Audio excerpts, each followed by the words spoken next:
it's as easy as that sounds. Wait. Oh, okay. Okay. Brands, makers, designers, boutiques, they all use Instagram. We see them, we follow them to see all the latest products that they have posted there. And this is the best way for them to showcase them, to let other people know about their products and their brands. Especially Instagram, these brands and artists use this social network because of the great reach it has. We have seen that up to 17 million products use the hashtag sale.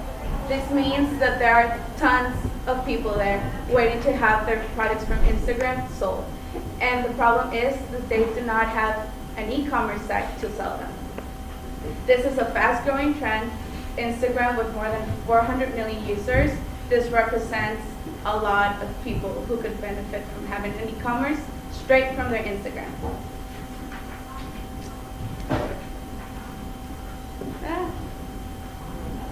The computer back here, so. I don't know where to point. Sorry. Okay. Wait. Stay up there. Ah. Okay, I'm new with this. Sorry. There we go. Okay. What we do is we make their Instagram their online store. Basically what you see here is whatever they upload to Instagram, it goes directly straight to the e-commerce. And to do it is really simple. Oh my God. Where is this? Okay. Polsey understands whatever you want to do by using our natural language processing. And by using hashtag Polsey, we understand whatever you want to say. This means that any products that you upload using the hashtag Polsey, they go straight to your e-commerce. So there's no need to download an app, to go to your computer and upload a product. You can do this straight from Instagram. We understand the price, description of the product, the colors, and basically it's just by doing one thing from Instagram to your e-commerce store. I'm so sorry about this. Okay. There. To make it really simple, we take care of everything from your payments by using Braintree and PayPal. We also take care of your customer service. The users do not need to be handling emails and when do I get my product. Polsey takes care of that. And also the shipping logistics. We've seen that this is a pain for many people who handle e-commerce. Many times it's their side job and how do I manage all these packages? We are partners with FedEx, USPS, and Royal Mail in the UK to provide a shipping logistics for them. Okay. This is a really easy way for us to grow. We offer a 14-day trial. This lets us, our users, capture them. Usually during this time, they make the first sale, which means they would stay with us. Also, we charge the small price of $10 a month. This is to keep the users, once they pay, it's guaranteed that they will use it more, and it's a really small price. And we take 8% from each transaction for each sale. Our go-to-market strategy, this is how we work. First is the awareness. We do this on Instagram. The hashtag Polsey here, it's really important because it lets other users find things that are also on Polsey. And it's like not a really common world, so anything that you find on hashtag Polsey, you know that's some store from us that is selling it. They go from the understanding, how does this work? Is it an app? Where do I upload it? This is a time for our users. We connect with them to help into the whole process of how Polsey works. Then they come to the trial, 14-day trial, which I mentioned is when they usually have their first sale. It's really exciting for them. Like, I just uploaded on Instagram, and how did this happen? And it turns for a subscription that is our $10 a month. our competition, other key players. There's Have to Have It and Like to Buy. These are, last year, they were pretty big because what they do is take your Instagram picture and link it to an e-commerce that you already have. They do not provide an e-commerce, and they turn out to be really expensive, up to $50 a month. We take your pictures from Instagram, but give you the e-commerce. There's TikTok and Shopify, which are traditional e-commerce sites that you can make. And well, the difference for the price and what we offer, what Posey does. Okay. Our team, it's made of tech savvy, an engineer from Japan, a fashion designer, and I've studied marketing. We also have a great board of advisors, including Mario Garcia from Startup Studio and other important people in Mexico who have helped us in other fields, from logistics, from marketing, and well, our team with our advisors, it's been going really great.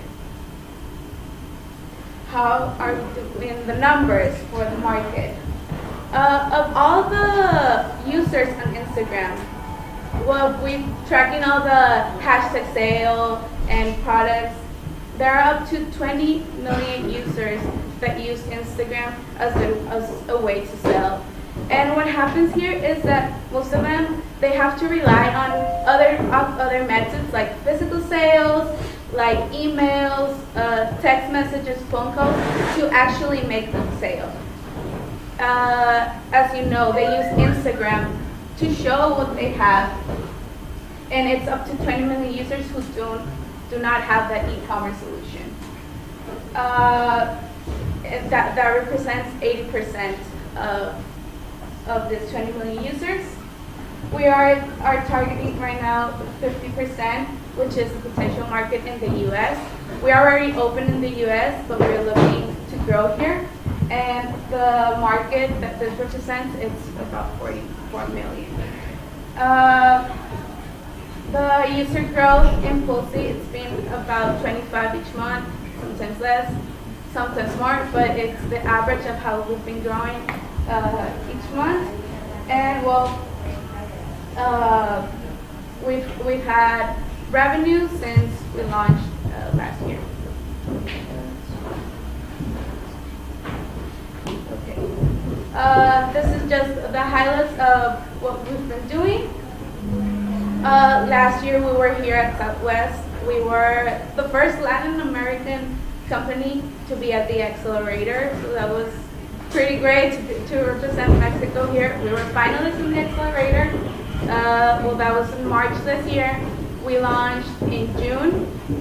We opened Mexico and the US.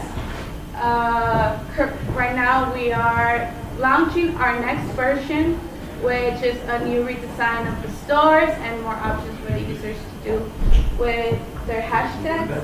And well, basically right now what we're looking is to grow here in the US. For our investment, we've had our first round from angel investors, which was $55 million in investment. And well, right now we are looking with the launch of new products and growing the US. Well, we know we could benefit from some investment here. Okay. Well, and this is Posey. Thank you. I'm letting you. Just leave it here. It's been kind of wonky, so. Yeah, but I hope you got it well. Any questions you may have? You talked about outsourcing the electronic payments as well as Yes. Shipping.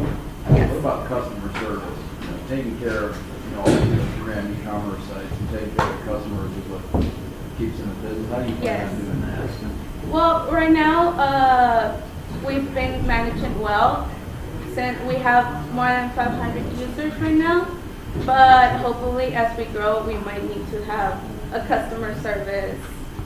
I forgot the name in English. like call center, is that the way you call it? Yes. So you do That would help. internally. Yes, right now we're managing internally with our team. But yes, as it grows, we will have to grow as well there also. Are there plans to use other platforms other than Instagram? Yes, that's Etsy or Pinterest or? That's very good, and I didn't mention that in my platform, in my presentation. I'm sorry. The hashtags, they use it on Twitter, they use it on Facebook also, and what we're hoping is to open other platforms which you can upload there. This goes with the hashtag and the way we're working out now. Helps us get users because it's where they already are. They're already on Instagram, and people do not want to download another app to do this. What we hope to do is grow in these platforms, Instagram right now, but it could be Facebook later, Twitter, and then move to our own, with working basically the same. But basically, this is how we are growing. Any other questions? All good. Thank you, Marcella. Thank you. Thank you. Thank you. All right, the next presenter that we have, and it looks like we have some new folks that are here as well. Just want to remind everybody that kind of the grand prize here that we're focusing on with about 100 people that are pitching. The judges are going to be selecting, making their rankings between this auditorium and the other one. The top 5 are going to be asked to repitch to the investment committee at the International Accelerator, and then an offer would be made to those that are selected to basically come into the International Accelerator to receive an investment, as well as a number of other advantages also. So with that, let me introduce from Mexico, we have Jose with City Wi-Fi. Jose, welcome. Thank you. Please join me in a round of applause.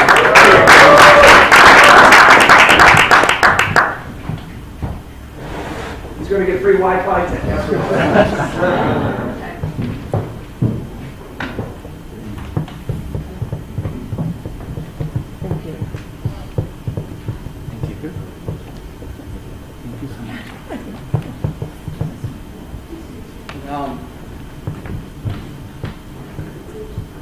Anyone, one more? I share it to the whole world. So. First of all, thank you for the opportunity. My name is Jose Luis, and I represent CT Wi-Fi. We offer dedicated hotspot services through our online on-cloud-based services. Our main purpose here is to share this new era that we all know as Wi-Fi. Where can I? Oh, sorry. Thank you.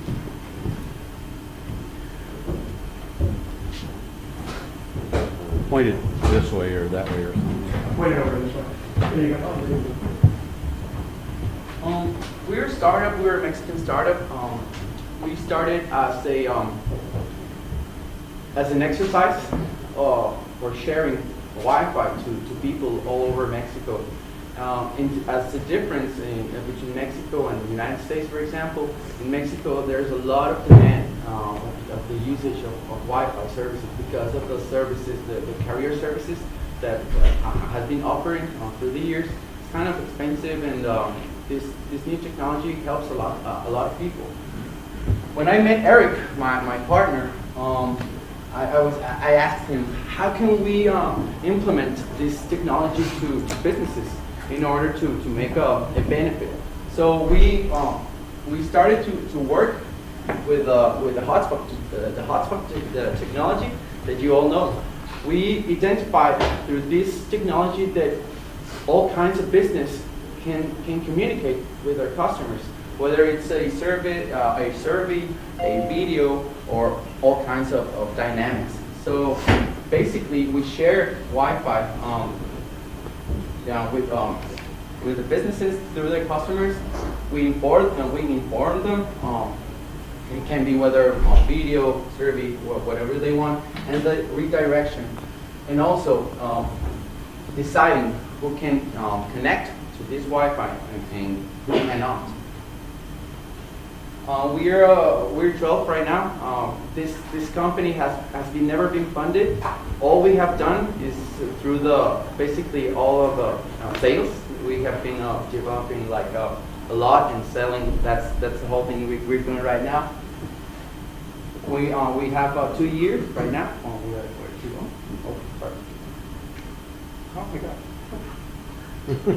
Okay. No, there. Right now we have 80 customers. In hotspot numbers, we have 3,000 right now in Mexico. We have a coverage of 15 states right now. And through these years, we have right now it's 2.9 million users that have been connecting to our service. We're a startup, so we have been participating all over Mexico, trying to get like more exposure and all that stuff. So that's why we're here. So yeah. And also we have been we're incubated in Tecnológico de Monterrey and also in Colombia in Universidad de los Andes. We have the opportunity to be over there and representing. That's a good thing. And also we have partners like Ubiquiti and TP-Link. We have talked to Cisco, Meraki, all those hardware companies. Still, they are quite expensive for certain businesses in Mexico. So that's why we work with these two brands. So in order to share our services. Also, we have been the media have been like very cool with us and have helped us with a lot of things over here. We make the software. That's a good thing because we develop since the need of our customers. For example, they tell us, hey, can we send them, for example, a display and then redirect them to make a tweet, for example. So we always try to develop for them. That's our main purpose. We have exit cases, for example. We have been working with Spotify, for example, Cabify, Snowpistro, for example. These cases are good. For example, with Spotify, we have the opportunity. Unfortunately, with working with these stadiums, for example. So we always try to listen like the needs of the media. For example, Spotify wanted to add certain downloads and also send them to playlists from the concert, for example. And we have been developing like a lot of good things. For example, with Cabify, for example, we have been making these download things. For example, there's a good there have been good cases for that. PepsiCo, for example, we developed for them the option to have video, for example, in order to watch them, to watch the video, for example. With Pantene, for example, we had the objective of them was to make this trending topic for that event in particular. So we developed the redirection for Twitter with a certain tweet, a predefined tweet made by the customer in order to tweet that. Also, for example, couponing, it's a good thing. We make the first exercise we make these BTL activations. There's a bar at Roma in Mexico where this girl gives you the coupon and all that stuff. But the thing is that when the girls over there, the people just like get this traffic over here, and the owner wants that traffic but in the bar, right? So we make the thing the couponing in order for them, and we have we saw a good case. For example, 68% of the publicity in the cell phone was even better than the model, right? And also, for example, security. Sharing Wi-Fi is a good thing.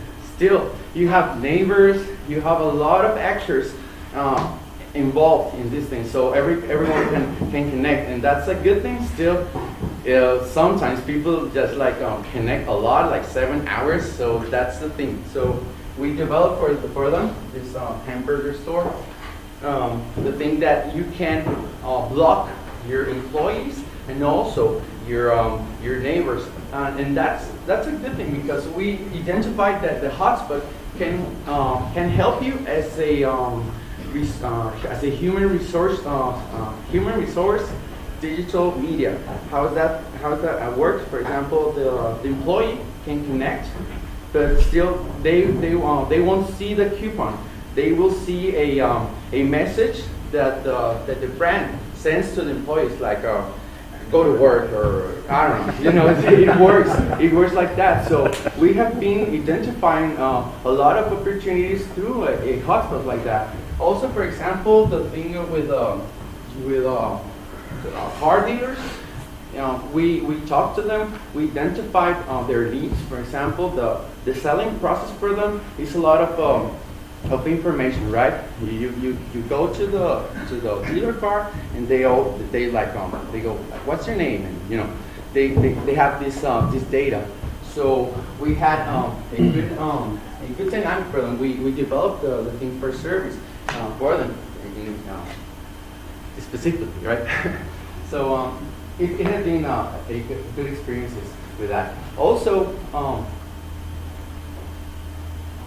okay. We also offer right now a third line of service. That's dedicated internet services for events. Sometimes, I don't know, Corona, for example, or Vive Latino, for example, these great venues, they need Wi-Fi. So that's why we implemented this third line of service, where we implement internet for them. For example, Colors is an agency. They have Mercedes-Benz Fashion Week, for example. We have been working with them. It's a good experience, though. Estadio Azteca, for example, we work with them right now. There's a lot of dynamics. For example, our service, you can manage the publicity through certain locations, for example. So that's how we implement the micro geolocalization for them, for example. So big concert, for example. And well, how we do it, we jailbreak the routers. We install our firmware, and it's a funny thing, because the routers have a certain limits, right? In a router, you can, I don't know, 60 people, for example, they can connect at the same time. With our software, we saw that jailbreaking this thing, you can open more opportunities. So our hotspots right now can connect like 200 persons at the same time, for example. So we open the opportunities of the hardware. Still, we are working more with that solution, and also with our software. It's on cloud-based.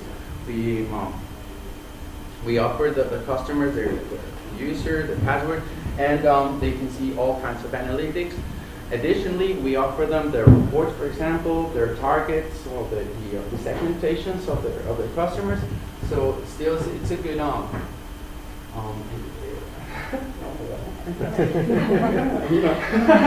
well, it's a good solution for the businesses. One curious thing is that we see Wi-Fi as media and also as technology. I'm a publicist. I do marketing, and my partner he's the geek one. So that's why how we make this balance, right? We listen to the customer commercially, and also we have this background for them for technology, because it's easy, right, to just give the customer just the product and say, well, good luck, right? Still, that's how that's not our main purpose here. We our main goal here is to oh my God, what happened here? Our main differential thing, our added value, is that we bring maintenance, configuration, and also a follow-up for all of our customers. It's very important, because people in Mexico are, we have to, how do you say it, evangelizar, to evangelize them, you know, in order to get Wi-Fi, to get like, oh my God, what happened to me right now? To get more data through the Wi-Fi services. Also, for example, we give a lot of calcomanías, stickers, and all that stuff, for example, because we have this market, for example, to 15 to 20 that are like Wi-Fi hunters. All they just like searching Wi-Fi all over the places. Still, there's another market that uses like their plans, for example. So that's why we always try to send signals to all the customers in order to connect to Wi-Fi. It's important to say that right now we are offering Wi-Fi as service and Wi-Fi as media, and also the dedicated internet for the events. We started as a hotspot service just for the restaurants, for example. Still, stadiums, for example, they're quite like how to monetize the Wi-Fi, and I don't want to pay anything. So that's why we offer Wi-Fi as media in order to help them get announcements from all kinds of brands so they can monetize it. And also the thing about internet as a career. So that's a good opportunity, and we're working a lot with that. I mean, like we want to we want to get to Telmex and Ingenieros Lin, you know. So that's our main purpose. The dynamics right now that you can do, for example, is display, for example, video, service, the database, for example, social logins, for example, all that stuff, and also couponing. Couponing, for example, hopefully we have been developing a good redemption for our customers with this know-how that we have been implementing. Also, we're working right now with mesh networking, for example, so in order to share internet to different hotspots, for example. Our functioning, technologically speaking, for example, we're very focused in security because there's a lot of usage in Wi-Fi in Mexico, but there are a lot of things that, specifically with security, because when you connect to Wi-Fi, you're in a network, right? And you can see all kinds of gadgets and computers and all this stuff. And what we offer is that when you connect to our service, you are in how do you say that? You're not in a network. You're just like inequality. Yeah, thank you. Yeah, that's how we do it. We always try to make a good performance of connections and better usage of the technology. The benefits that we offer in a commercial way, you have analytics, you have promotions, you can get database in a legal way. We have these terms and conditions. Still, if you have your own, you can add them. Social media and also the interactions, and also with by the technology side, for example, you have the firewall, the quality of service protocol. You can govern your Wi-Fi and also the maintenance and capacitation of your personal. Maybe to wrap up if you can. Thank you. About different technologies, for example, we have been identifying certain different kinds of technology. For example, the NFC, we see the proximity. There's like 20 meters average, and also the market, the industrial markets, they use it like for inventories and all that stuff.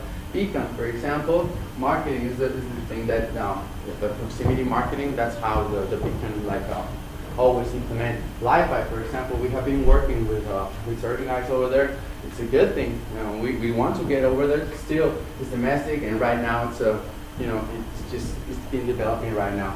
And Wi-Fi, the thing that we have seen through Wi-Fi is that when a customer reaches us, we have to talk to IT, marketing, and all kinds of departments in order to understand the virtues of the Wi-Fi per se. So we see a lot of opportunity over there with Wi-Fi like that. Our business model, there are three business models. The Wi-Fi as service, there are contracts, 6 to 12 month contract. Wi-Fi as media. The advertisers are the ones that pay, and the Wi-Fi for events, that's like a different kind of configurations. How we work? Well, we first we go to a place. We identify how to install it. For example, we make all that that process for them, and the documentation. And well, we have right now representations in Guadalajara, Veracruz, and well, that's everything. Thank you for your time.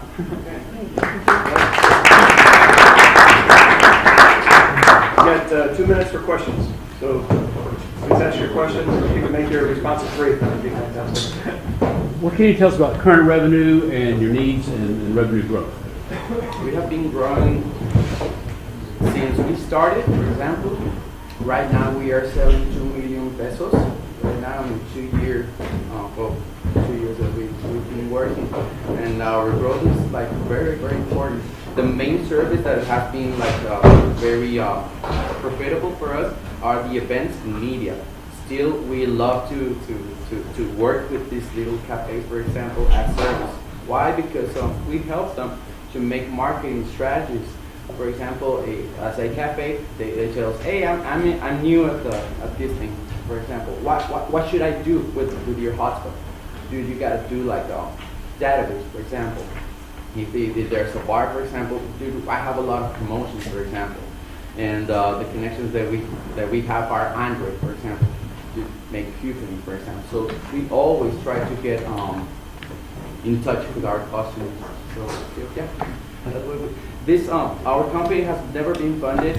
What we do is like all sales. So. All right, ladies and gentlemen, please thank you. Thank you, Alexander. Thank you.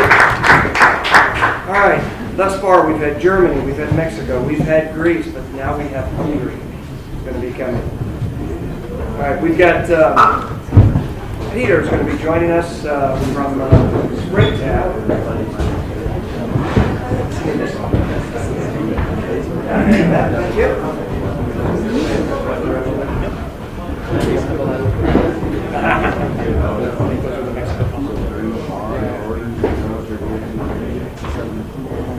Actually, it looks like we have some people getting coffee, so we'll wait until you get the coffee and then we'll get started.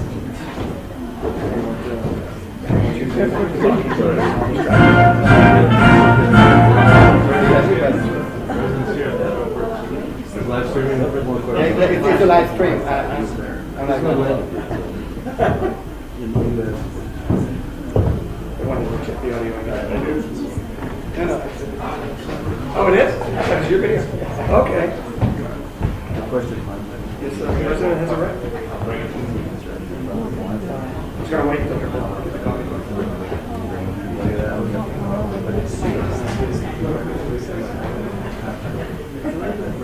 Oh, really? Oh, sure. Sure it is. Yeah. We're equal opportunity offenders.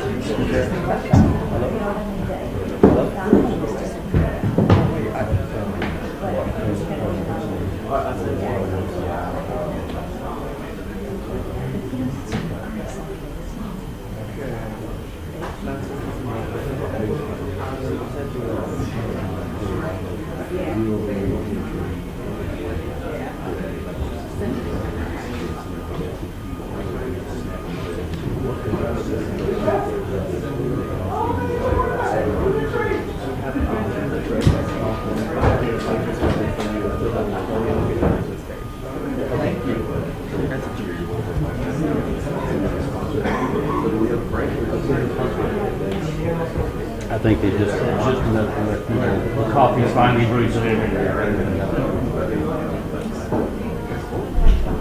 scary. That's what's keeping you awake. Judges ready? All right. All right. As I mentioned, we have Peter from Springtown. Actually, he's not from Springtown, he's from Hungary, but he's talking about Springtown. That's correct. All right, good. Alright, so this is the live stream from the president's talk. No, I'm just kidding. So here I want to tell you a story about the secret tool that helped President Obama to become the most powerful man in the world. He needed an extra 60 million for his campaign, and he used one simple tool. And if the clicker lets me, I will tell you the secret. It was personalization. He used personalization in his campaigns, A/B tested, because he needed to understand who his voters are and what they are interested in, and talk to them on a one-on-one personal level.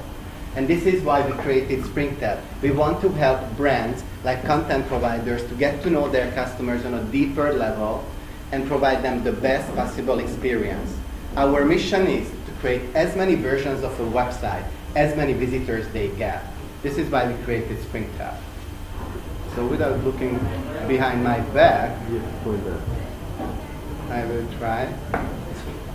Oh, what do you have here? Yeah, okay. So we need three things. One is we need to shake hands with every visitor, and it's quite hard to do in the digital form. But once we were able to do that, the second thing is that we provide them the best experience. If we do that, the revenue will come. So let's see how it goes. Okay, so we need three elements if someone is using SpringTap. The first is understand why they are on our website. And this is the intelligence. This is where we shake hands with them. Once we understood the why is someone on the website, then we can use that information out of that and know the how, and which is the personalization to provide the best experience for them. Okay, because if there is unknown customer information, like we don't know what they want, we provide the bad user experience and we will lose the revenue. So that's why we need to create the best possible outcome. We want to help content providers to make more money, and this is how we are giving the visitors what they want. And it's a mutual win-win situation. So, what can we show them? There are so many informations out there that we can show, and what we are doing is we actually get out, and this is the important part out of it, the psychographic data. What they are interested in, why are they on their site, what car they drive, what music they listen to, what movies they are watching. Once we know all this information and not just who the visitor is, we are able to go to the next level. So here is an example. Last year when there was the launch of iPhone 6, this is Vodafone UK's website. This is an idea what that we proposed. So when someone goes there, someone is excited. The other one is not. And we need to figure out why is that. Because one of them is into Apple and the other is into Samsung. We need to find it out. And by keeping the same structure of the website, if you look at here, we have sliders everywhere. So we just have to decide which slide to show to whom. So it could click reverse, but it doesn't, so I walk the other way. We keep the same side, we show it to the guy because he likes Apple products, and for the lady, we show Samsung because she likes Samsung. And once we find out that information, it's pretty easy to do. So we do data mining. We collect the information from Facebook, from their digital footprint. We use that, we gather, and automatically, once we are integrated in a website, we automatically show the most relevant content. That's personalization. And as a statistic, we can increase with 2-digit percentage. For one of our e-commerce clients, we did a 10-15% increase in conversion just with retargeting because they knew better, they understood their target audience on a deeper level. So what's the impact here? We want to have brands to realize either more ad revenue or just make more money by hiring the purchases. So this is one of our clients, Furla. We've been working with them on a Black Friday campaign in Europe. That was their base numbers. They had 2-digit unique visitors, a 5-digit revenue. And what we did, we changed one simple thing, and that was data gathering and using that data for personalization. The result was outstanding. 54% increase in revenue, just with that one simple fine-tuning. So about the business model, we really want to go step by step. So first is a trial. Because it's hard to understand, the topic I've been talking about, it's difficult to gather. So what we are asking for our potential clients is, hey, just paste the snippet. It's the same thing as Google Analytics. Leave it there for 30 days, and we're going to send you a report that will drop your jaw. And this is what usually happens. And once they understand who their clients are, who their visitors are, Then we pitch them the idea, why don't you subscribe? So the subscription is based on how many visitors they get a month. Let's say they get 500,000 visitors, they pay $500. And for a site that big, it's nothing. So it's, it's an easy sell. It's like, $500, all right, okay, I'm in.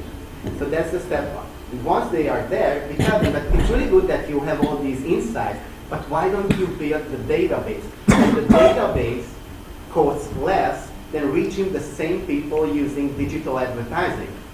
That's a hook.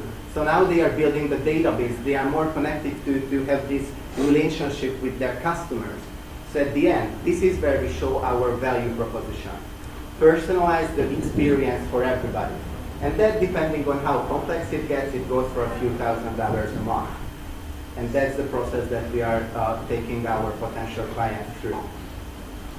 As for the market size and the valuation, more than 10% of the Fortune 500 companies already use personalization.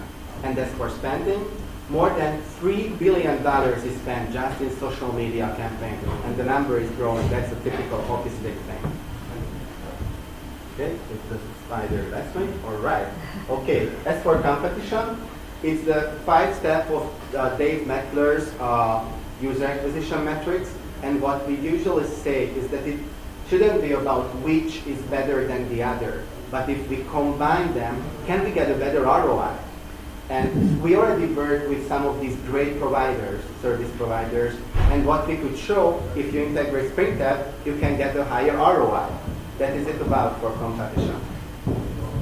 We are already trusted with some amazing companies. We are making revenue. It's a moderate one. We made $40K in 2015, and we are going. We partnered up with Microsoft. We were in Germany for ProSieben Sat.1 Accelerator. 2 months ago, we closed a seed round of $350,000, which was amazing. It gave us the boost even to be here and do international business development. But to do that, we need a team to support this growth. And I'm going to show it to you. So please start listening. Yeah. So John Burr is my co-founder. He's the tech guy behind. What I really love in him is that he simplifies complex things. I mean, gathering the data, the personalizations, all the back-end thing that's happening around, it's complex. And he simplified the solution just with like a 2-line code. You put it to your website, bam, and it's working. That's what he did. And we have the team to work with them to support the clients and do the business development. And we are working there. Some other folks that joined the team a few months ago, they didn't make it to the slide, but we are a team of 7 and growing, both business-wise and both team-wise. So as with that, as the president would say, yes, we can. So thank you for your listening and looking for them. Questions from the judges? Yeah, can you show that slide where you have all these different companies? Sure. I think so these are competitors, or you are mixing everything together and you get better results? Yeah, can you explain some of it? Yeah, so these are service providers, and many times these are the ones who that when I talk to clients, other people said, are they your competitors? And yes and no, because what usually happens is there is a prospect for us who is using, for example, Gitya or Generain for single sign-on for Facebook Connect.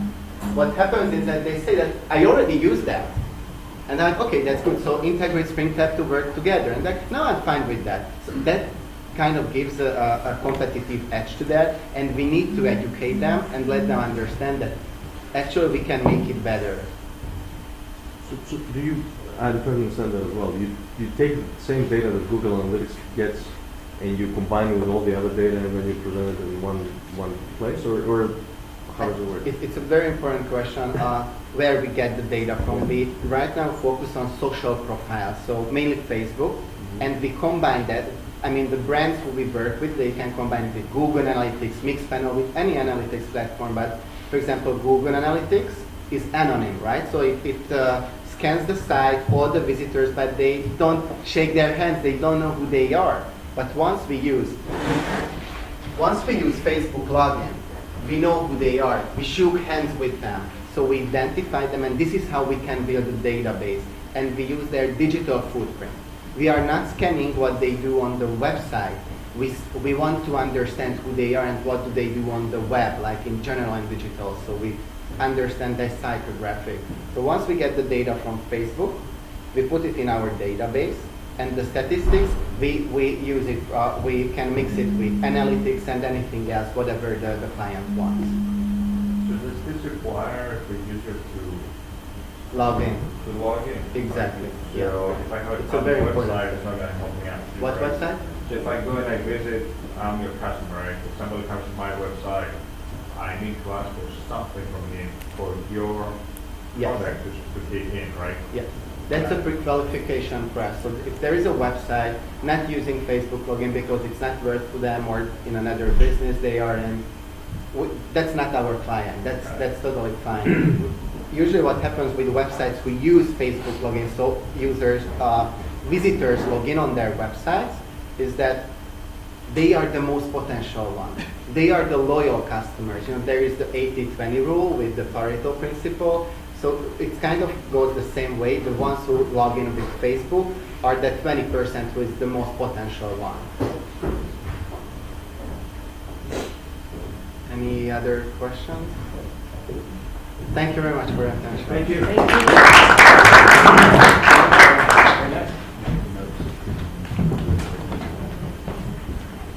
All right. Again, I want to thank everybody for coming out here today. We've had some great pitches from different countries. But I don't want to acknowledge once again many of the Greeks that are here. The Greek startups are at the support from the Hellenic Initiative, which has been wonderful for the last several years. And again, this year, bringing in roughly 50 Greek startups. So we're really honored to have them with us. And would you join me in a round of applause just to say thank you to the Hellenic Initiative? Which is a great segue because now we have another Greek presenter that's going to be coming up here, which is Konstantin. He's going to talk to us about threading. Like I said, it was Constantine. He told me Constantine. It's his fault. So Constantine. He's Italian. That's it. No problem. But threading.com, and he's from Greece. So thank you so much. David, I need another scoring sheet. Yeah, we got him here. We got it right here.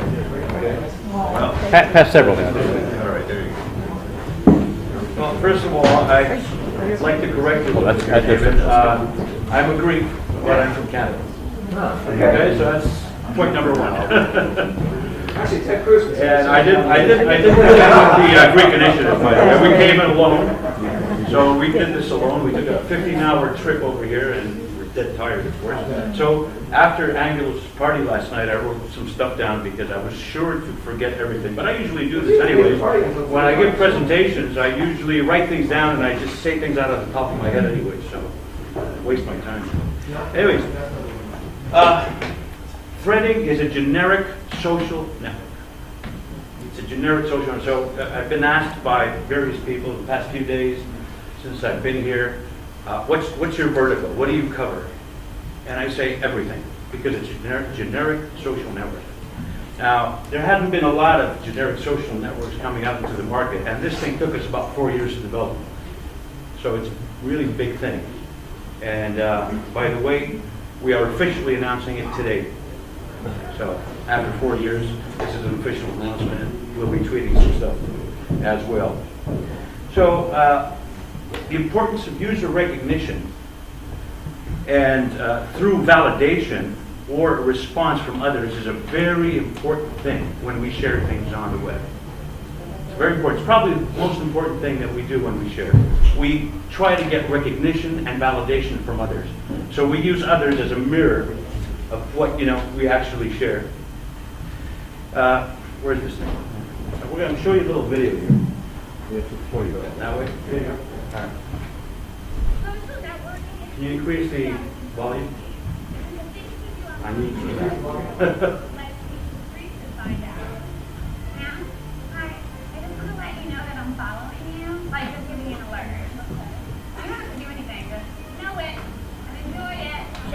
Please now following you. Just like do whatever and I'll just watch. Might as well be back. Wasn't that fun? Yeah, it's weird. I don't even know. I know, but that's what you do, right? What do endorse you for your coffee making skills? How do you do it? So easy, just I don't even know what it means, but the fun thing to do. Do you think you're going to endorse me too? Because I'm pretty good at it. Okay, cool. Hi guys. I was wondering if you would like to accept my friendship. It looks really important with like the whole button down. Do you want to be connected? I just want to let you know that 12 people have viewed you. 12 people have viewed you on the subway. What does that mean? I don't know, he must be really important. They're like viewing you. That could just remain anonymous.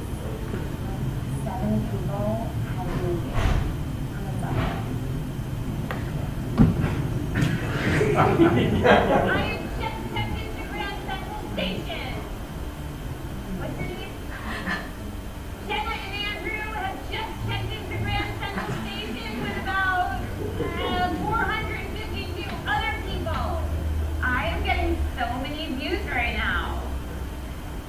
I am. So, this is why we developed Threading. Social networks today are silly. Like people, you know, you make connections with people in such an awkward way to do it. And we've devised a way that we think is more natural, and it's a lot of fun at the same time. So, our vision is clear. We built Threading so people can promote themselves to others that share common interests and skills. This is what we do in real life, isn't it? We try to promote ourselves in closed communities, environments, with the skills, the knowledge, and the interests that we have. And we get acknowledgement for that. This is what Threading is all about. Threading is a generic social network that allows the user to gain recognition, acknowledgement, and acceptance from his or her peers. So, going to the next slide. This is the opportunity. It's an opportunity to start with. I mean, you know, people are hardwired with certain aspects, certain things, certain attributes.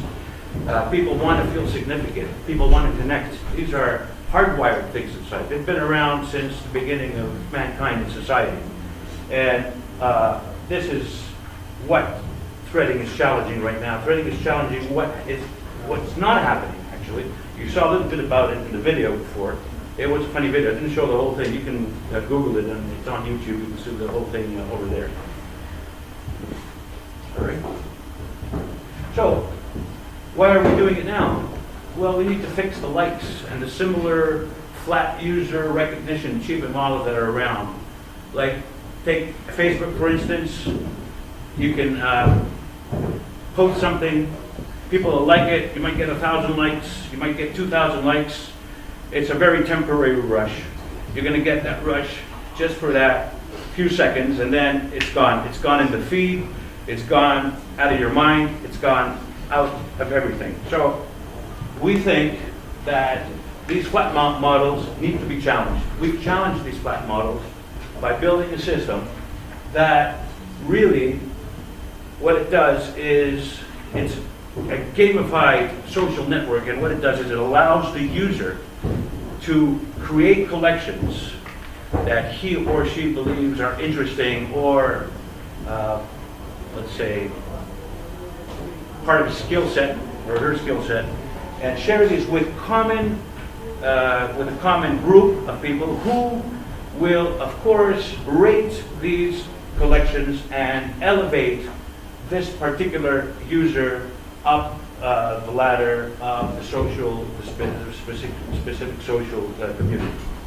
Now, our market, we're going after early adopters, of course, because early adopters are innovators, and early adopters are people who actually use systems like this.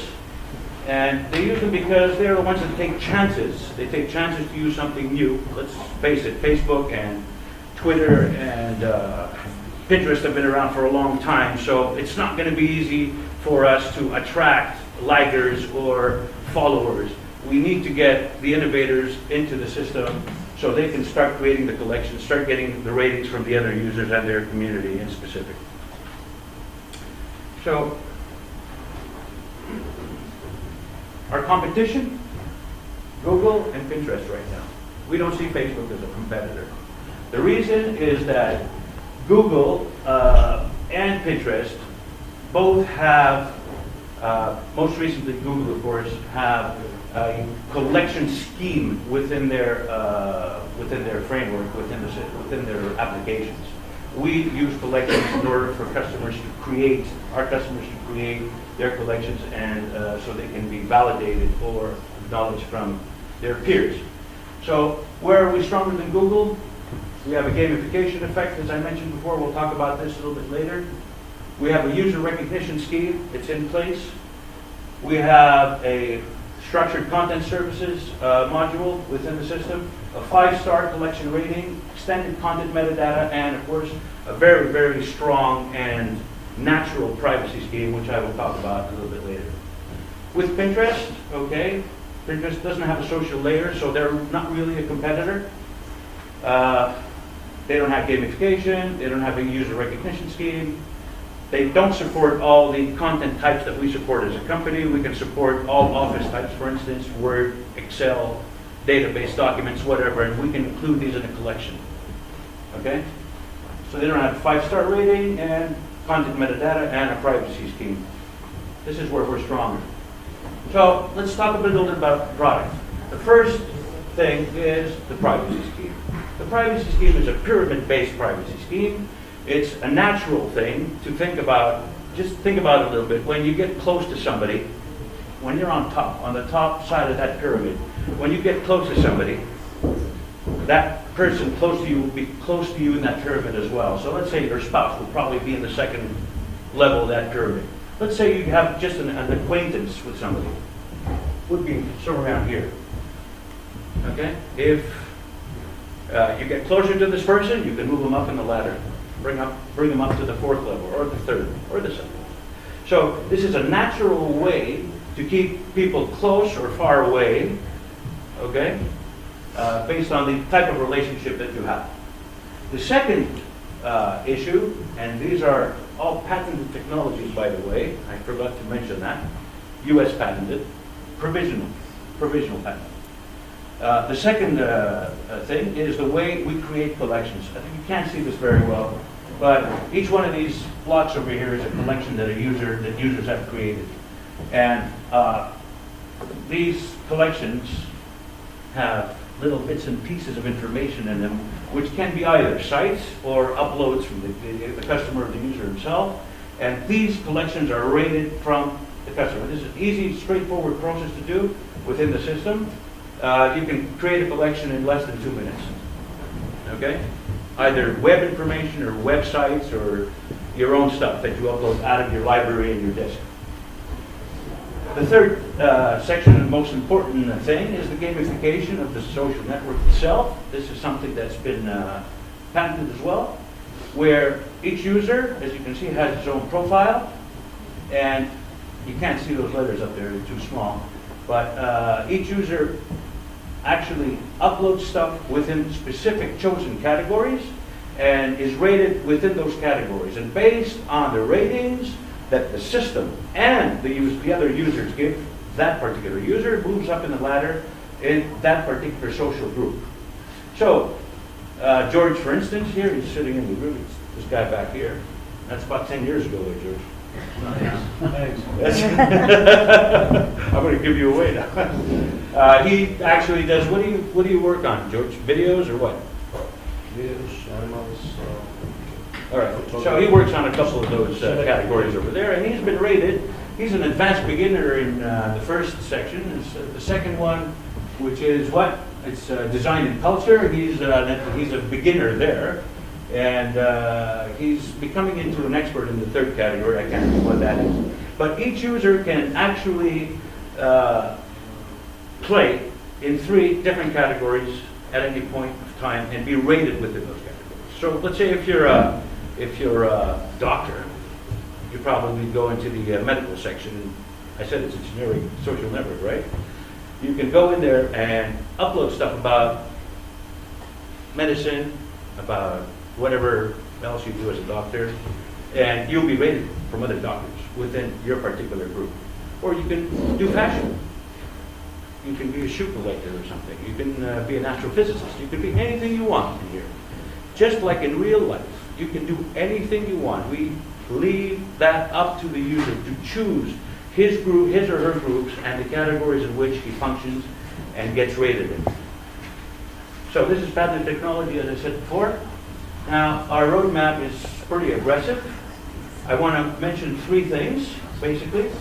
The most important thing that we're looking at is the 24-month thing, which is an artificial psychology engine. So everybody is getting into artificial intelligence now. Robots have limits, okay? People don't have limits. Artificial psychology takes into consideration psychological factors in terms of use and recommendation. Because at the end of the day, what this engine is going to do, it's going to understand psychological traits of the particular user using it, and it's going to recommend stuff for them. It's not the machine that's going to do it. It's a bit complex, a bit more complex than that, but we could talk about that like a little bit later after the presentation, if you wish. Oops. So, this is the core management team, founding members of the company. It's myself up here. I managed a public company for about 5 years. Did an IPO for them. I managed them. I increased the sales over there. I did what I had to do as a CEO. George used to work for Microsoft. The other George, there's a lot of George, a lot of Constantines and Georges, as you can see here. It's 2 and 2. I just realized that, actually. Anyways, this other George is an Aussie. He's from Australia. He's a tremendous technical person. He's got a lot of, he's a genius, actually. Very good. Very good at what he does. And Constantine's a previous banker. He used to be a banker. So we've got a lot of strength on the team. Well-balanced team. Oops. Anyways, the financials. I didn't want to show you the financials. How do we get there? Yeah, I'll probably do it this way.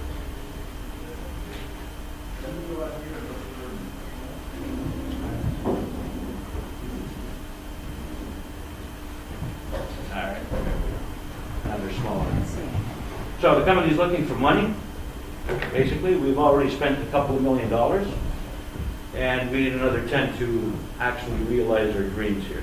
And the other 10 is going to be used basically, as you can see, for ongoing development and operations. About a 50-50 thing, I'd say, 60-40 maybe. And go-to-market expenses. These are the 2 things that we need to do. You saw a bit of the roadmap. Of course, I'm more than willing to discuss the roadmap with any of you guys after this session. Thank you very much. So who's currently funding your burn rate? It's personal stuff, personal financing. So that's been all your own money that you Yes, put in? absolutely. And is that mostly for salary? What's that money? Well, It's for- this has been up to now. I mean, it's been different before. This is to move forward. Okay, Okay, so before that, it wasn't that much. okay. It was less than that. And it was salaries, development fees, whatever, the whole thing. You very clearly stated what you need. What is your revenue model? Where does the money come Advertising. from? I think I skipped that thing. Maybe let's go back a little bit. This bloody thing is, all right, hold on.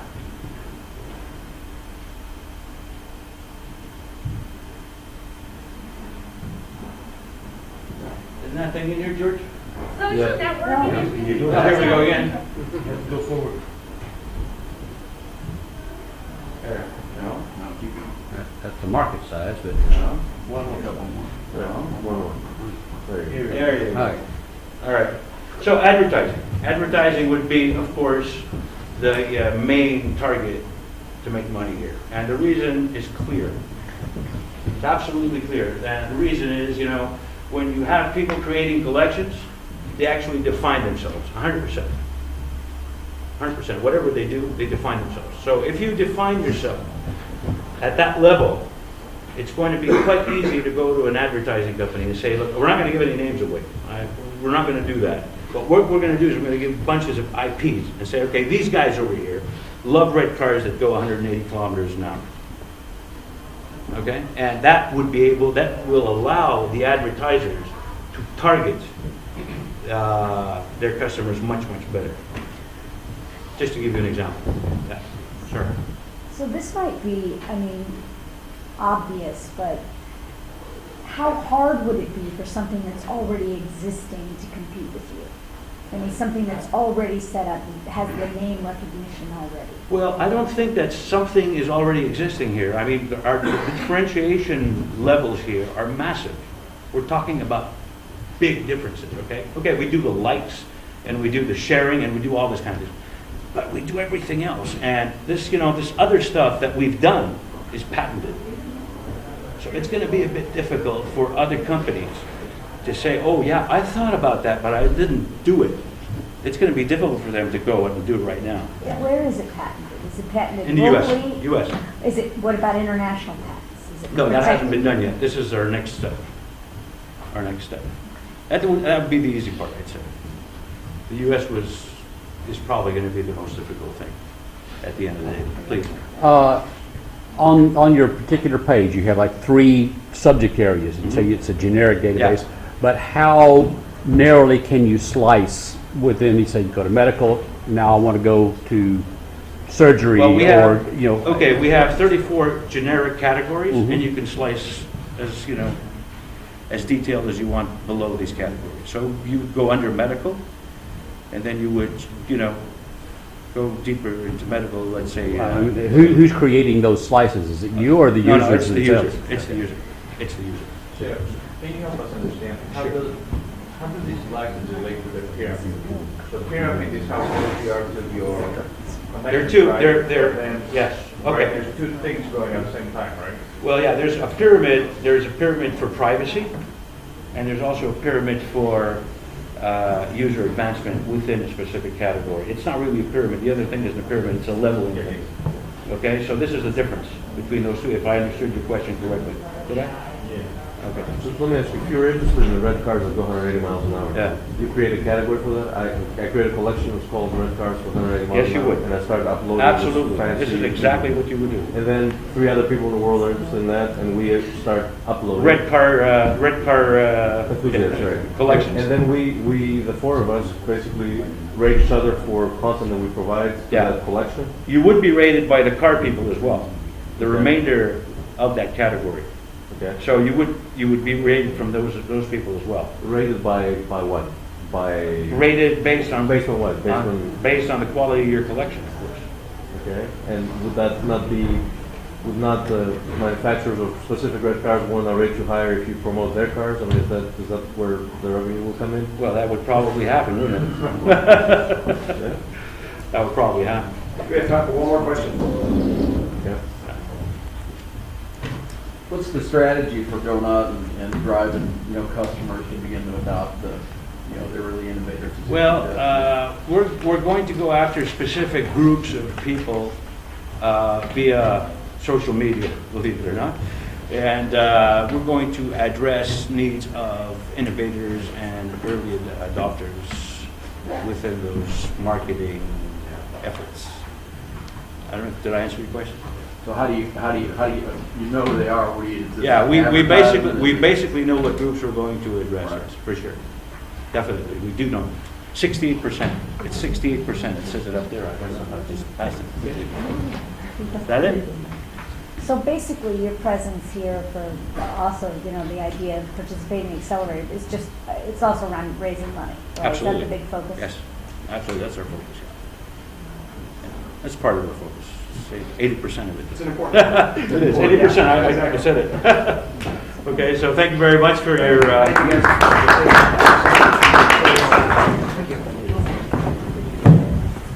All right, we've got 2 more pitches that are going to take place. We're switching things around. We're going to do flavor from Belgium. We need to just add a little flavor to this presentation here. We've had Greece, we've had Hungary, we've had a number of different countries. We're going to go to Belgium next, and then after that we're going to come back to Mexico, and Eat Limo is going to be taking place. So ladies and gentlemen, please join me in welcoming Alexander from Belgium to talk about flavor. It is better.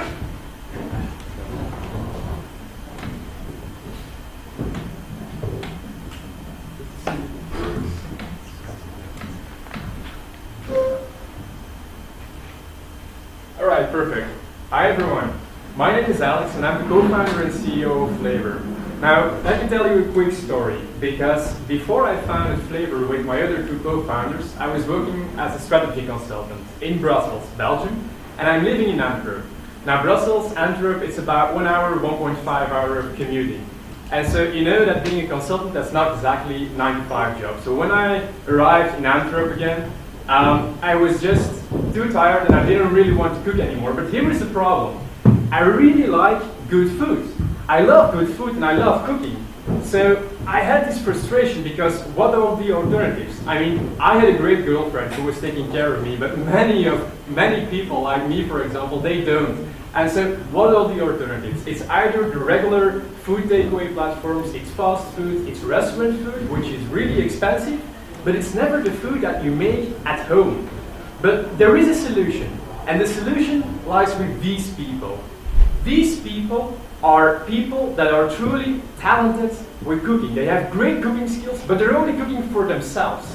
These are home chefs. It's people that want to make food for other people and earn some extra money out of it. And so this way, they can start sharing their love for home-cooked meals and sell their meals directly towards me, a foodie that is just too busy to cook every day. So, food again. Yeah, it is food again. It's always food. But should you care? Absolutely, you should. And here is why. We are going to bring a community of food-loving people on one platform. This way, we have something very nice for the two sides of the platform because we are a two-sided marketplace solution. For the users, well, what are we going to do for the users? We know what the users want. We are going to be able to forecast what you want to eat, when and where. For example, on a Thursday evening, you want to eat a lasagna, for example. We know that through the market insights that we have. Now, another thing is that if you're, for example, if you're a vegetarian, you don't want to see a lot of meat on the platform. If you're following a paleo diet, you don't want to see a lot of carbs. If you are gluten intolerant, for example, you don't want to see that kind of food, and we know that because we're going to ask that in a very easy interface, a user-friendly way to the customer, what do you really want to eat and when? Now, for the chef, we also have something, because Flavor is going to be the digital kitchen for a chef. We are going to be able, through food innovation, for example, let me give you an example. If you, as a chef, if you open your fridge, you take quite some ingredients out of it and you put them on the table. You take a picture with your phone and we recognize, or we are going to recognize which ingredients this is. And we're going to link this with a food pairing database. And we're going to say, okay, with these ingredients, you can make this kind of recipes. And from all these kind of recipes that you can make, this type of recipe or this type of meal will sell the best in your neighborhood because of the market insights. Now, that is one of the things that we're going to do. Now, these are a few of the meals that we're selling. I mean, you can't really see it, but it's great meals. I already had a lot of meals from chefs in my neighborhood. I already had the best stew of my neighbor who is living in my building. And basically, she took 2 days to make the stew. She started, like yesterday, the stew was on a slow cooker for the entire night, for the entire day after, and then she sold those meals because she was going to make two portions for herself and her boyfriend, but she made 8 extra, and so she sold these portions on Flavor, and it was really, really good. Now, we're in beta. We're currently active in Antwerp, and after 1 month, we already have more than 50 chefs selling meals on our platform. We have more than 100% growth rate every single week, and by the end of this month, we're going to have more than 1,000 meals sold in Antwerp. We're planning to go international very quickly and also expand, of course, to the rest of Belgium very quickly. Now, this is the Kick-Ass Flavor team. There is 3 co-founders here, and then we have our chef manager and our product manager. And this team is really ambitious, like in conquering the world ambitious, because we want to scale fast to the rest of Flanders, the rest of Belgium, but also to the rest of Europe and potentially to the US. That's why we're here, right? Now, innovation always comes before legislation. Because, I mean, everyone is now thinking, how about food safety? How about hygiene? How about tax and so on? I mean, it's all valid points. But nothing is so challenging that we can't actually go with this platform and make it happen. Because, for example, for the tax thing, in Belgium, we are talking to a lot of politicians, to a lot of ministries, and we see that there is a lot of goodwill to actually get this legalized. Also in terms of food safety, I mean, don't underestimate our chefs. The food safety in their kitchen is extraordinary. I mean, there was already some controls of food safety hygiene in the chef's kitchens, and they got an excellent score. Now, the thing is that these people, they really want to make the best food, and it's some kind of an honor, because there is a lot of gamification on the platform. And these chefs, they want to become the best chef in town. They want to have the best meal, for example, a lasagna or a stew or something, so that everyone recognizes you for that meal. They take food really serious, and they also take food hygiene really serious.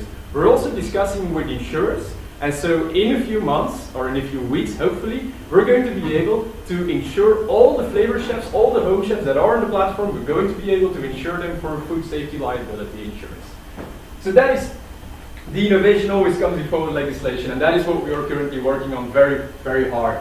Now, thank you very much for your attention, and please keep in touch by sending an email to southbysouthwest@flavor.be. Thank you very much.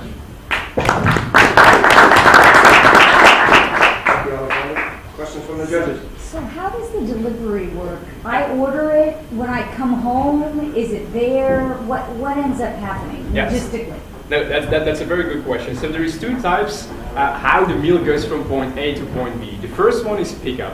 So you, as a customer, you can go and pick up the meal at the chef's place. Since we're urban-based, and I mean, it's like a few hundred meters to go there. Now the second way is we're doing delivery as well. So right now in the Beta Lounge in Antwerp, we have a delivery partner. So we're going to work with delivery partners because it's very important to have delivery. But the thing is that delivery is really complex.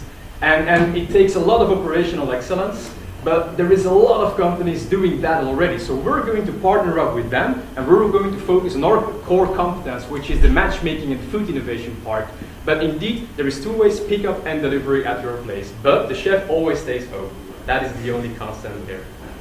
And how about the revenue model for your company? Yeah, so basically we have two types of revenue model. The first one is a commission-based revenue. So we're taking 15% commission on every sold meal on the platform. In fact, the second one is we're going to work with product placement fees. Because, for example, if a cookie manufacturer or cheese manufacturer, if they really want to launch their new product in the market, what do?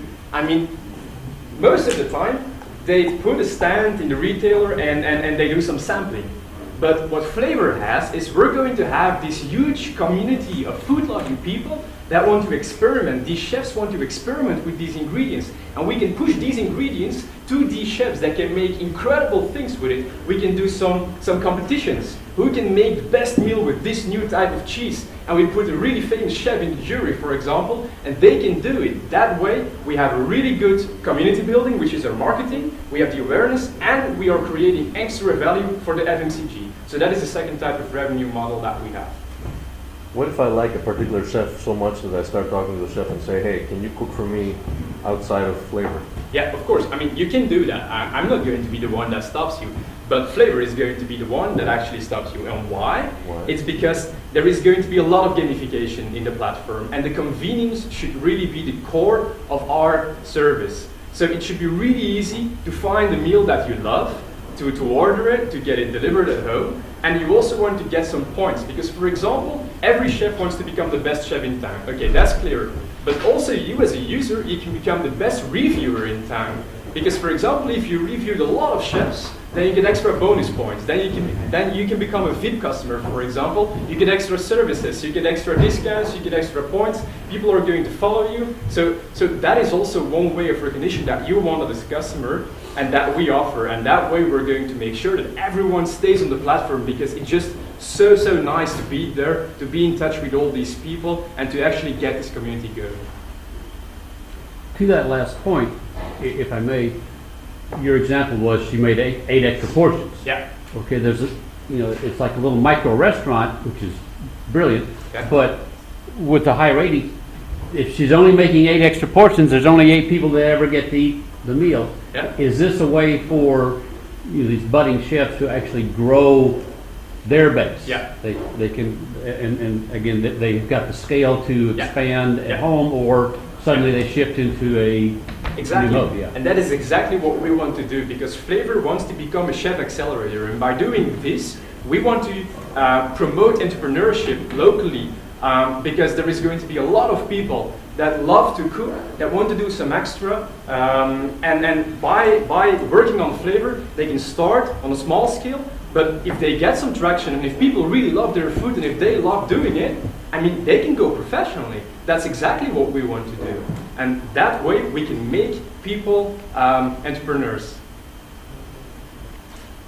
By the way, one more thing about the question of flavor or not flavor, it's the online payments. I mean, it should be really easy to pay for your meal through mobile. So I think that's also a very important thing, that you can just easily order it and pay it through the mobile, and that you don't need to use cash anymore. So that was just one of the things.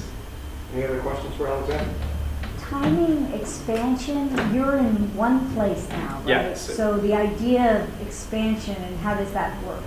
So currently we're active in Antwerp. Our beta version is live now. We're going to launch the first version in 1.5 months from now. With that version, we're going to be able to scale very quickly to the rest of Flanders and to the rest of Europe. So currently we're analyzing where we should go, but it's going to scale very fast. And that is also one of the reasons, because we just secured the seed round, and currently we're looking for Series A investment to actually boost this international expansion. So it should be in 1.5 months, 2 months, that we're actually going to be able to scale. How expensive are the meals compared to the restaurant? Let's say? The average price of a meal on Flavor right now is like €8. So what is it? It's like $7.5 or something like that. That's the average price of a meal that we have on Flavor right now. It's for one dish. So it's one dish, but anyway, it's not really that expensive if you compare it with a dish that you can order from a restaurant, and it's really good food. I promise you that. Is it customizable? I mean, is it I want this, but I don't want that on my meal, or do you just say the chef offers a certain plate or certain dish, and then I pick it or not? Yeah, it's supply driven, so it's the chef that decides what is going to be on the platform, what's going to be on the menu, but you can easily interact with the chef. For example, if the chef says, I'm going to use, I don't know, an ingredient, tomatoes, and you say, I really don't like tomatoes, and tomatoes is not really the key ingredient of the recipe, you can easily say, hey, dear chef, can you just make my meal without the tomatoes, please? And then he can say, okay, fine, and then he makes it for you like that. Thank you. Thank you once again, Alexander. Thank you so much.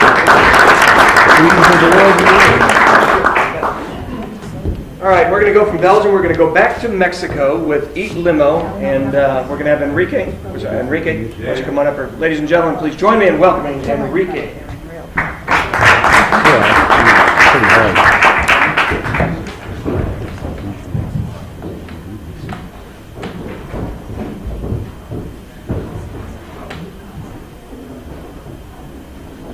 Hello, my name is Enrique, founder of Eat Limo. So let me tell you a story about a little boy named Javier. He was obese, like a lot of children in Mexico and the US. And when he was 15 years old, he was diagnosed with prediabetes.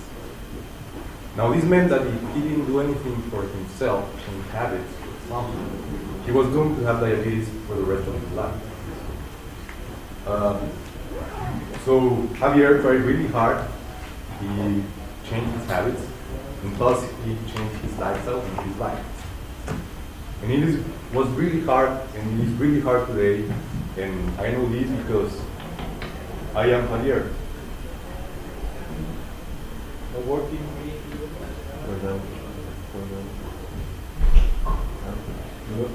No. There you go. So I am Javier. My complete name is Enrique Javier Gonzalez.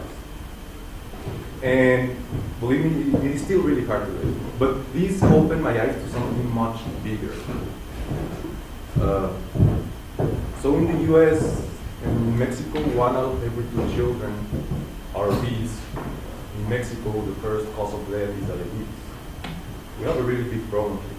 This is how our food system is today. Nutrition is a luxury. Nutritious food products can be up to 10 times more expensive than non-nutritious. 3 billion people live with less than $2 a day. They can't afford nutrition. And ironically, from 40 to 50% of the crops that are intended for human consumption get wasted. So we saw a big opportunity here. We have a lot of very nutritious but low value waste foods. Food products that have very low differentiation, and a lot of worldwide culinary trends that are only being adopted by the biggest food companies in the world.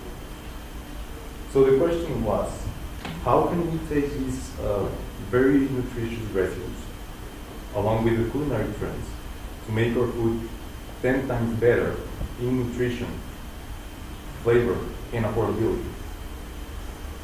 So after 2 years of development, we developed a process, patented process, where we transform fruit seeds and peels into specialty ingredients and food solutions that we sell directly to our clients, which are food manufacturers. Now, what are specialty ingredients? They're ingredients that add an extra functionality to the food in terms of either nutrition, flavor, or into a cost benefit to the producer, to the actual recipe. Now, they represent less than the 5% of the total recipe. However, their value is really big for the food manufacturer, because they can add a lot of differentiation. So what we're achieving with this, and we're taking out of the equation fats, eggs, sugars, and other additives for ingredients that are more nutritious, affordable, and sustainable. So let me give you an example. So out of mango, fruit seeds, and peels, we developed a functional fiber. And in a normal hamburger bun, we achieved to substitute 50% of fat, adding 5 grams of fibers, which is like 10-11% of the daily recommended intake, keeping the flavor, texture, everything the same, and increasing the shelf life by 3 times. So what is the impact of this? It is estimated that we in general consume 50% or half of the fiber we are supposed to eat daily. And a recent study that took place in Canada estimated that if Canadians were to consume optimal levels of fibers, this could save the healthcare costing of $1.2 billion in treating diabetes and cardiovascular diseases. So by doing something so simple as adding fiber to food that we daily consume, we can create a huge impact in millions of people. But we're not only doing this, but we're also giving food solutions. So we're developing a worldwide network of chefs, along with market intelligence and some other technology convergence, to gather food trends and land them into food products. So in this way, we help food manufacturers make products that are 10 times better, shorter the development times, increase the rate of new products into the market, and get into new markets.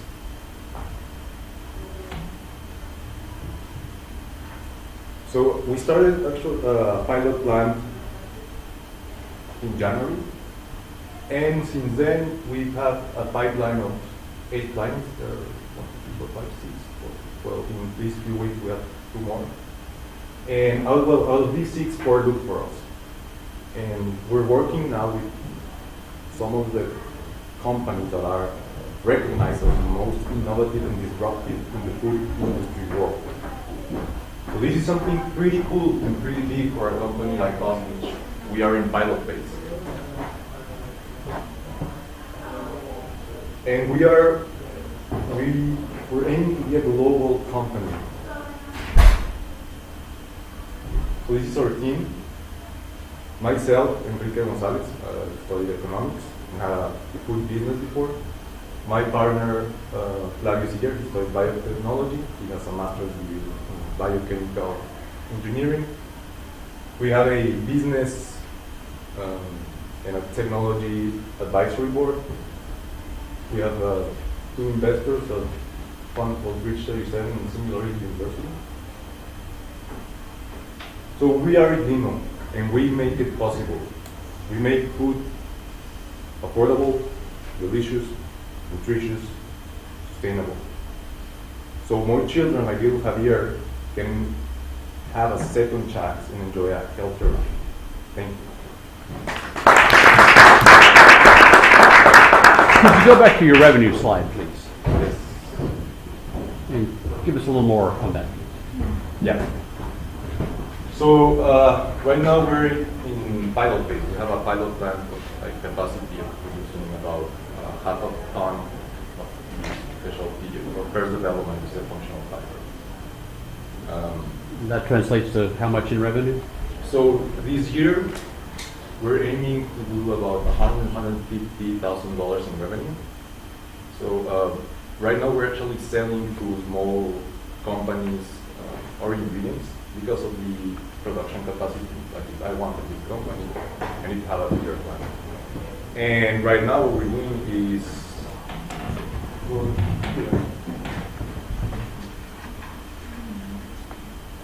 yeah, there.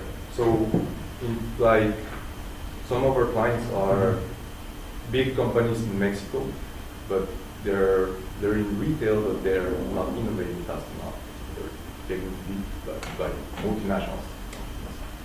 So by doing all of these types of like all of these food solutions like the world, the culinary trends, market intelligence, we're becoming their innovation partner.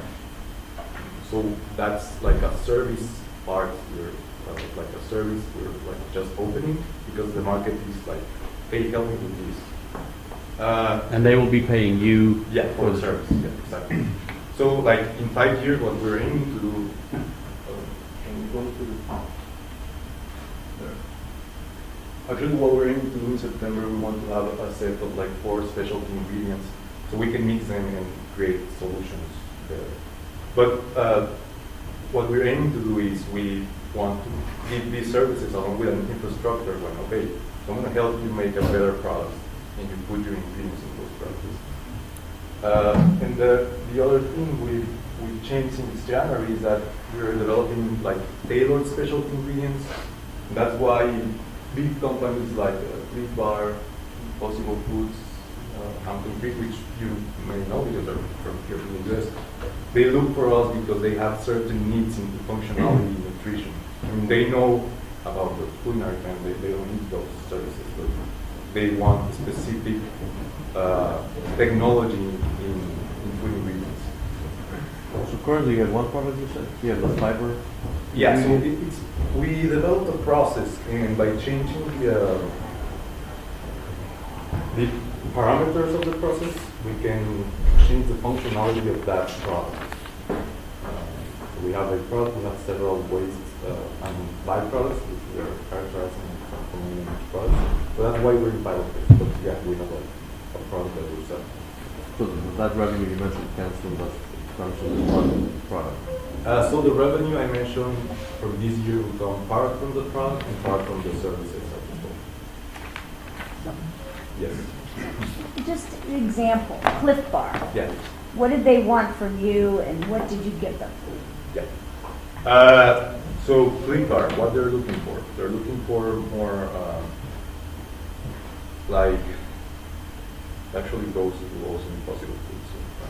They're looking for gelling agents which have a lot of nutritional added value. So what we're looking right now is also fibers, but fibers that can retain water, but also can act as a gel, but that they have like antifungal activities and antioxidant and antibacterial. So these could help us get a larger shelf life, more nutrition. So we work with their R&D departments, and so we want to create a new product. also help me get this product, this ingredient. So why wouldn't they hire a food scientist? They do have a lot of food scientists. Yeah, nowadays. so what are you bringing that's different? We're bringing ingredients, specialty ingredients, that they are not in the market, that they need a certain functionality in the food and in the nutrition part. So that's what we bring to those companies that, as you mentioned, they have a lot of chefs and food scientists. They don't need the innovation part. They're very innovative, but they have certain needs into specialty ingredients that they are not found in the market. Okay. So, following up on that one, so you have the ingredients though? Yeah. Right? And it's because they're from Mexico or because you know where to find them all over the world, or what is it that allows you to find them? It's the process, it's our technology, but it's also the raw materials that we're using that can allow us to achieve those functionalities. So, as I told you, we're working with mango byproducts such as seeds and juice, and we're expanding to avocado and other tropical byproducts. So we use the holistic composition of the material, and we functionalize that. So that gives us unique ingredients with unique functionalities. So who are your competitors? Who else does this? So in the service part, we have a like local companies that they represent some like ingredients, like ingredient and other ingredient producers. They gather from different trends and they do like the formulation services. Right. Into the specialty ingredients in Mexico, like the fibers and the thing we're doing in Mexico, there's no one doing it. There's people doing into like colors and flavors, like natural colors, flavors. We have several companies here there's one in Florida which is working with byproducts from orange, which is growing a lot in season. Well, that company is now valued more than $50 million, and they developed a substitute for pectin out of citrus pulp. They're growing a lot in Europe. The worldwide companies are Kerry, Ingredient, DSM, Foodmark. I got it. Thank you. Any other questions from the judges? All right, very good, thank you. Okay, that concludes the morning part of this program. We have got food trucks out here. Judges, we've got lunch for you, so and it's going to be very healthy as well after that dish. So we'll be coming back. Thank you. Our portfolio companies are actually pitching right now in the auditorium if you guys want to go over there and see what they're all about. Okay, thank you. Really big companies. All really interesting.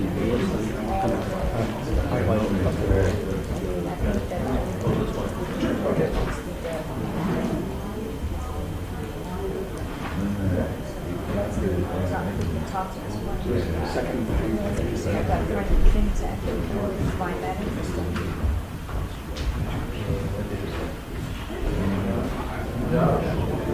Thank you so much. Okay.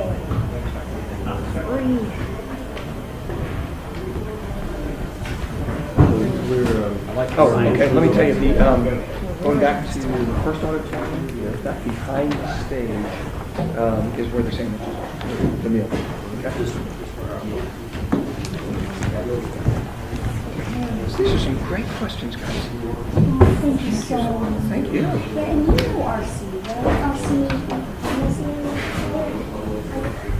Anyway, RC is going to replace me from what we do. We have a entrepreneurial firm in town, and then I started. Okay. So we're the consumer products accelerator. So I know a lot about food, and that's why I'm asking. You asked some very good questions. Was it okay? Very good I questions. hope I was helpful. Very good. Oh yeah, I hope I was helpful. I just tried to. Here's a part that talks about all the businesses I do. I've been in town 20 years. I started the first entrepreneurial law firm. We have the International Bar Association, so that's one of the legal questions. I'm also doing a lot of that. And SKU is the Consumer Products Accelerator that's getting ready to expand. But we're very close to you guys, the International Accelerator.